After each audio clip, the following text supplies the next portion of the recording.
Hannah Arendt. La condición humana. Eternidad e inmortalidad. Que los varios modos de compromiso activo en las cosas de este mundo por un lado y el pensamiento puro que culmina en la contemplación por el otro correspondan a dos preocupaciones humanas totalmente distintas ha sido manifiesto desde que los hombres de pensamiento y los de acción empezaron a tomar diferentes sendas. Esto es desde que surgió el pensamiento político en la escuela de Sócrates. Sin embargo, cuando los filósofos descubrieron, y es probable, aunque no demostrado, que dicho descubrimiento se debiera al propio Sócrates, que el reino político no proporcionaba todas las actividades más elevadas del hombre, dieron por sentado de inmediato no que hubieran encontrado algo diferente a lo ya sabido, sino que se encontraban ante un principio más elevado para reemplazar al que había regido a la polis. La vía más corta, si bien algo superficial, para señalar estos dos distintos y hasta cierto grado incluso conflictivos principios es recordar la distinción entre inmortalidad y eternidad. Inmortalidad significa duración en el tiempo, vida sin muerte en esta tierra y en este mundo tal como se concedió, según el pensamiento griego, a la naturaleza y a los dioses del Olimpo. Ante este fondo de la siempre repetida vida de la naturaleza y de la existencia sin muerte y sin edad de los dioses, se erigen los hombres mortales, únicos mortales en un inmortal, aunque no eterno universo, confrontados con las vidas inmortales de sus dioses, pero no bajo la ley de un dios eterno. Si confiamos en Heródoto, la diferencia entre ambos parece haber chocado al propio entendimiento griego antes de la articulación conceptual de los filósofos y, por tanto, antes de las experiencias específicamente griegas de lo eterno que subrayan esta articulación. Heródoto, al hablar de las formas asiáticas de veneración y creencias en un dios invisible, afirma de manera explícita que comparado con este Dios trascendente, como diríamos en la actualidad, que está más allá del tiempo, de la vida y del universo, los dioses griegos son anthropophieis, es decir, que tiene la misma naturaleza, no simplemente la misma forma que el hombre. La preocupación griega por la inmortalidad surgió de su experiencia de una naturaleza y unos dioses inmortales que rodeaban las vidas individuales de los hombres mortales. Metidos en un cosmos en que todo era inmortal, la mortalidad pasaba a ser la marca de contraste de la existencia humana.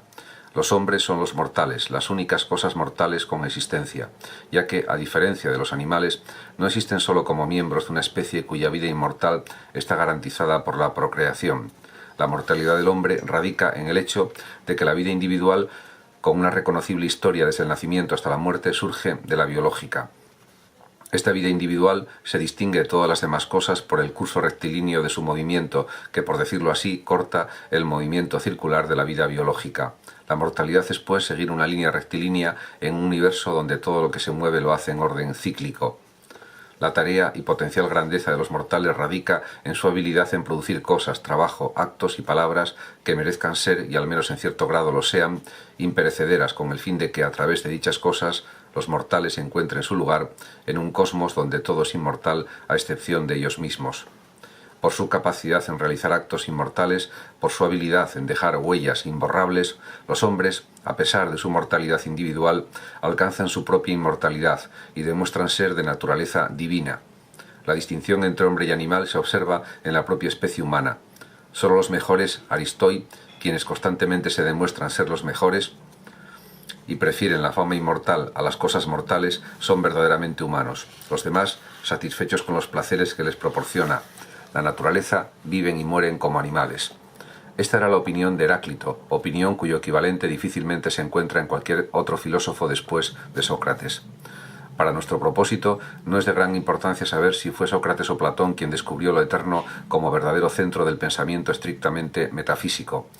Pesa mucho a favor de Sócrates que solo él, entre los grandes pensadores, único en esto como en muchos otros aspectos, no se preocupó de poner por escrito sus pensamientos, ya que resulta evidente que sea cual sea la preocupación de un pensador por la eternidad, en el momento en que se sienta para redactar sus pensamientos deja de interesarse fundamentalmente por la eternidad y fija su atención en dejar algún rastro de ellos.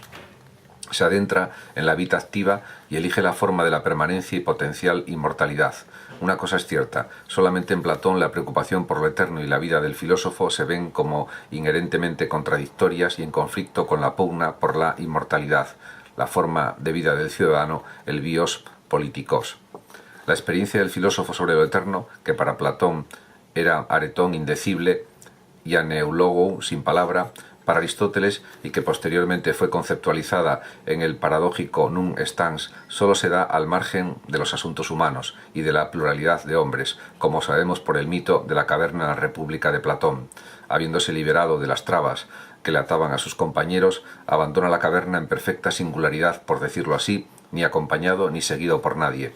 Políticamente hablando, si morir es lo mismo que dejar de estar entre los hombres, la experiencia de lo eterno es una especie de muerte, y la única cosa que la separa de la muerte verdadera es que no es final, ya que ninguna criatura viva puede sufrirla durante ningún espacio de tiempo. Y esto es precisamente lo que separa a la vita contemplativa de la vita activa en el pensamiento medieval. No obstante, resulta decisivo que la experiencia de lo eterno, en contradicción con la de lo inmortal, carece de correspondencia y no puede transformarse en una actividad, puesto que incluso la actividad de pensar, que prosigue dentro de uno mismo por medio de palabras, está claro que no solo es inadecuada para traducirla, sino que interrumpiría y arruinaría a la propia experiencia. Teoría o contemplación es la palabra dada a la experiencia de lo eterno, para distinguirla de las demás actitudes que como máximo pueden atañer a la inmortalidad. Cabe que el descubrimiento de lo eterno por parte de los filósofos se viera ayudado por su muy justificada duda sobre las posibilidades de la polis en cuanto a la inmortalidad o incluso permanencia, y cabe que el choque sufrido por este descubrimiento fuera tan enorme que les llevara a despreciar toda lucha por la inmortalidad, como si se tratara de vanidad y vanagloria, situándose en abierta oposición a la antigua ciudad-estado y a la religión que había inspirado.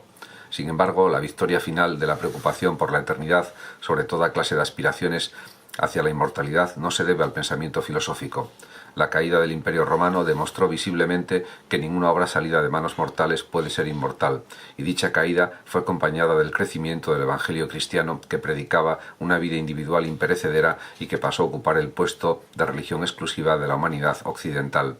Ambos hicieron fútil e innecesaria toda lucha por una inmortalidad terrena, y lograron tan eficazmente convertir a la vita activa y al bios políticos en asistentes de la contemplación que ni siquiera el surgimiento de lo secular en la Edad Moderna